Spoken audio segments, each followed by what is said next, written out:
This time it's all about upgrades and getting ready to reassemble.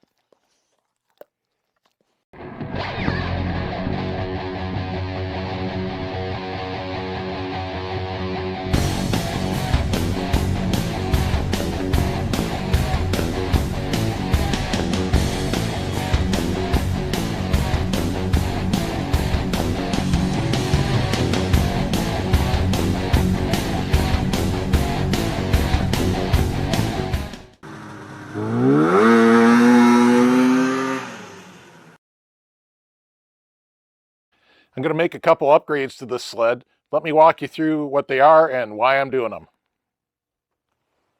So one of the big upgrades I'm going to make is the chain case. So this is the old original style chain case, and this is the new later style. And there's quite a few advantages. So first off, the original style just has this stamp cover, kind of flexes, and it has these 3 bolts kind of in the middle that seal it. The new style has this nice cast cover and has 4 bolts around the perimeter, so it seals up much better. The second item is the type of brakes that goes with it. The old style brakes, they're fine. Don't get me wrong, they're fine. But if you want to check your pad wear, take them off, change pads, you got to pull your chain case off to do that. The new style has what we call top loader brakes, and they're much easier to service. You just pull out a couple bolts, and while I'm in that area, another advantage of the new style is it's got this handy dipstick to check your oil level. So the old one, you had to pull off your pipe, take out this screw here, dribble some oil in here until it came out of here to check your oil level. So the dipstick's really nice. Another thing about the new style that I like is that it's actually got seals that run on the jack shaft and the drive shaft. And here's a couple of drive shafts. This is the one that came out of the sled, and you can see that on the new one there's a ring pressed on for the sealing surface. So we'll be going with this new style drive shaft, and then when it gets to the jack shaft, it's the same deal. So the original jack shaft just had a snap ring and it had a keyway, and the discs often got loose. So new style jack shaft has the same sealing ring that's pressed on, everything's bolted solid, and then the disc, if you can see there, is actually splined on. They never come loose on this new style. So I'll be doing all that. And then another big issue is the tracks. So at the left end here, this is the original style track that came on the sled. And they're heavy and they don't have much lug, and they don't do anything for you in corners. So I'll show you how to measure.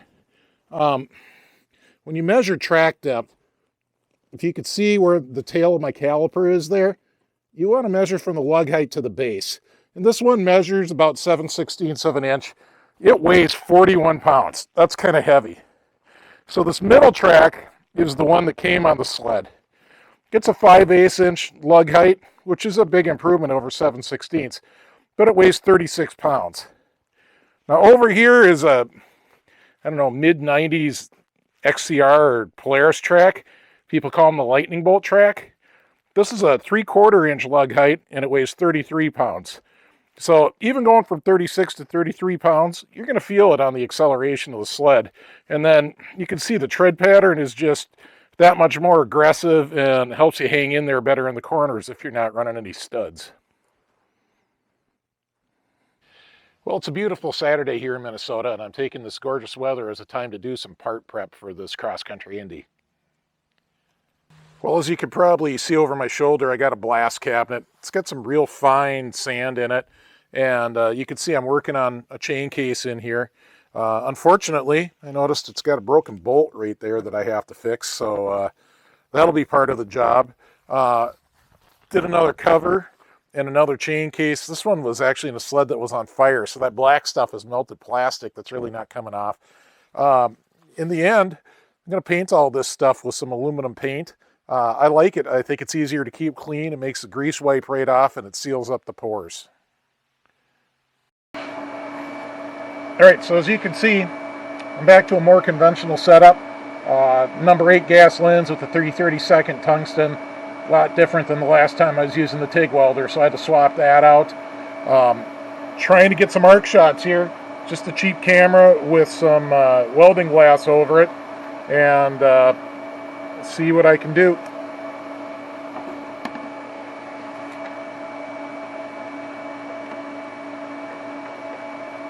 Man, I have a cheater lens in my helmet.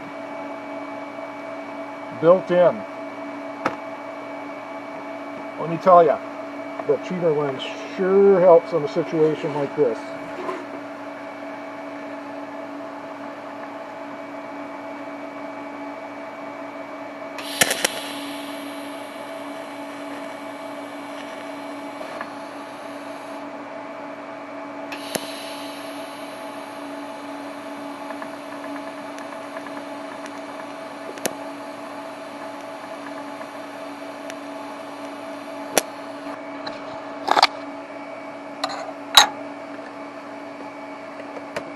All right, let's see if that gets it.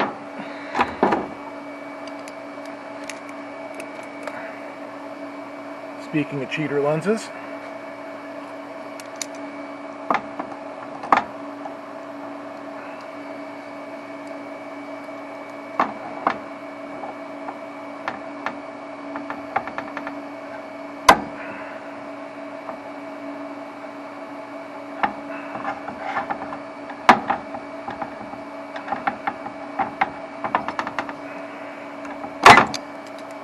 not looking good.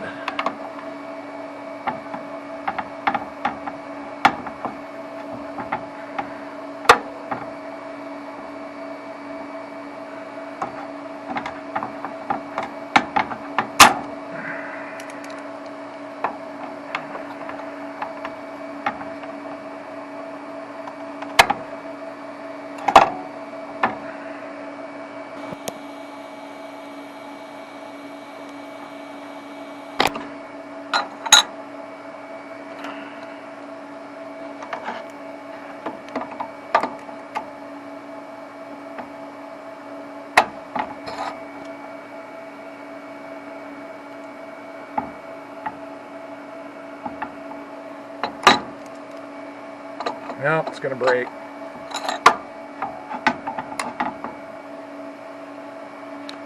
Alright, well, that's a failed attempt. I guess I'm going to have to set this thing up in my milling machine and mill it out if I want to salvage it. Well, I'm over here at the old Gorton mill because my attempt to get the broken bolt out of the chain case with doing some weld buildup, grabbing that with a vice grip, it failed. I mean, it was a good try. I had some pretty major torque on that thing, and it just kept breaking. So I guess the bolt's too seized to get out that way. So I'll show you what the plan is over here. So over here at the mill, you can see I've got the chain case clamped down pretty good. I got it sitting on some 1-2-3 blocks, and I've got a 1/4-inch carbide end mill, center cutting carbide end mill, and basically I'm just gonna plow right through that bolt. I'm not even worried about the threads. I'm gonna helicoil it. So we'll use this carbide end mill and make the bolt go away. All right, so we're set up over here, and basically we just kind of find the middle of the bolt using the end mill as a guide. I got this light, makes it a little easier. All right, 1/4-inch end mill's pretty small, so we can run it pretty fast. And I guess I should see how many RPMs I've got that on. 3,500. 3,500 RPMs. It's carbide. Yeah, it's probably fine. Let's see.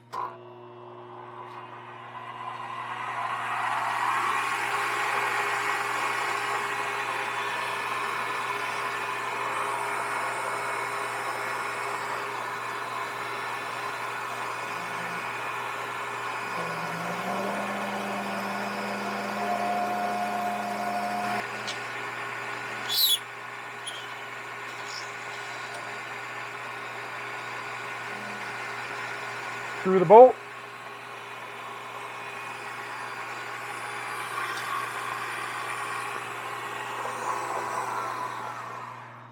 All right, that's all it takes to get that bolt out. There is no more bolt in that hole. So the helicoil is really easy to use. This isn't an actual helicoil. This is a cheapie I got on Amazon. Nothing to it. Drill the hole to the right size with the 1/4 20, tap it, run in the insert with this, use that to break the tang. So we'll run through that real quick.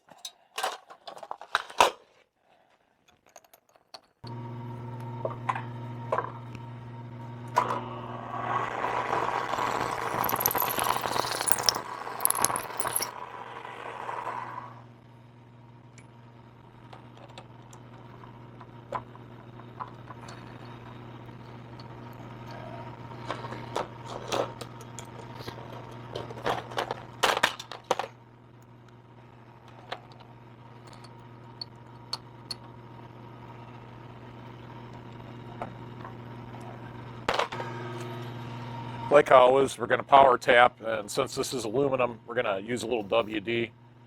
Makes a great aluminum lubricant.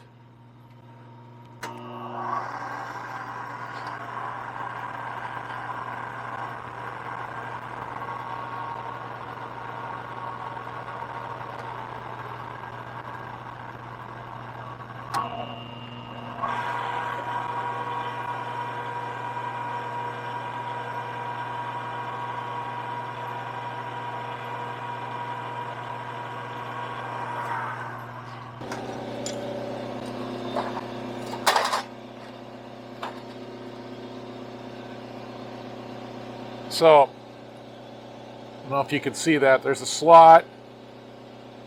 There's a little tang on the bottom of the insert.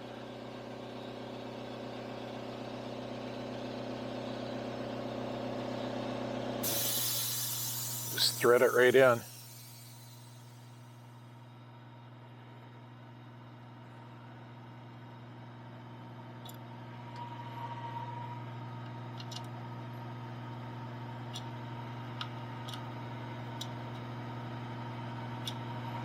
I usually go, I don't know, half to 1 full turn below the,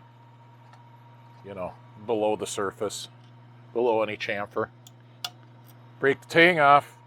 We're done. Chain case repaired. While we're over here at the press, let's take care of these drivers. So we're going to get the remnants of that old bearing off, and then we're going to press all the drivers off. This is the new shaft, by the way. You can see it's got that collar on the end. We're going to go back to just the 2 wheels. We don't need 4 wheels for just a 340.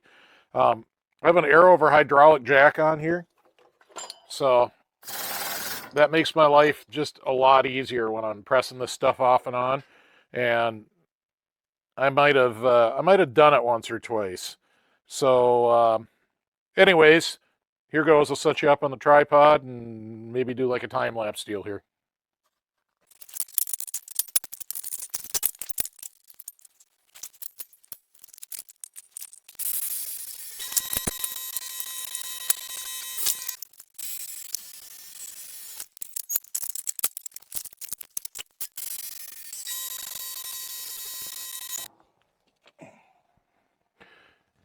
I should show you, this is a huge part of the reason why I'm swapping these drivers. You can see how chewed up these are.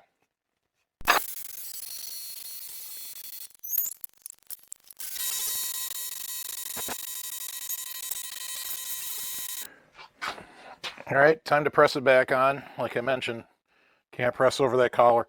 So I just carefully line up the splines, and then I smack it a few times, and space a couple 2x4s apart, smack it a little more so I get a pilot out, so I can be sure that I'm through the middle of the hole there.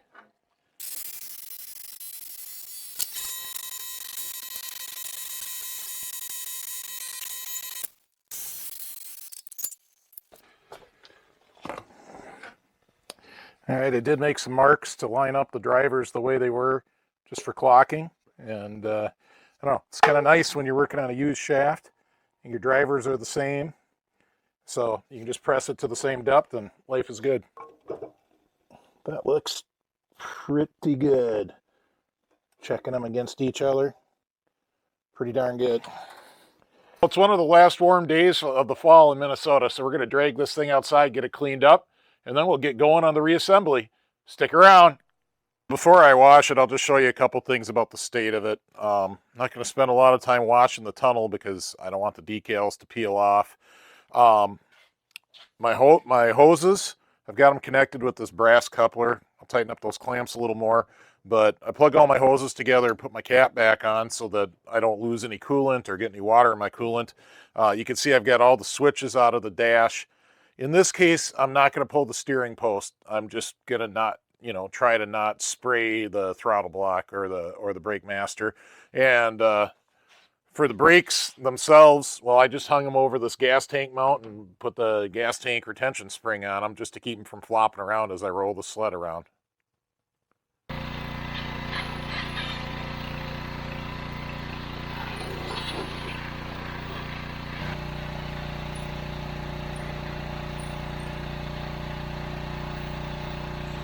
These are looking a lot better under the hood after some pressure washing, some engine degreaser, and some Scotch-Brite. I can live with this. The sled's just a rider. I don't feel the need to clean it any more than this.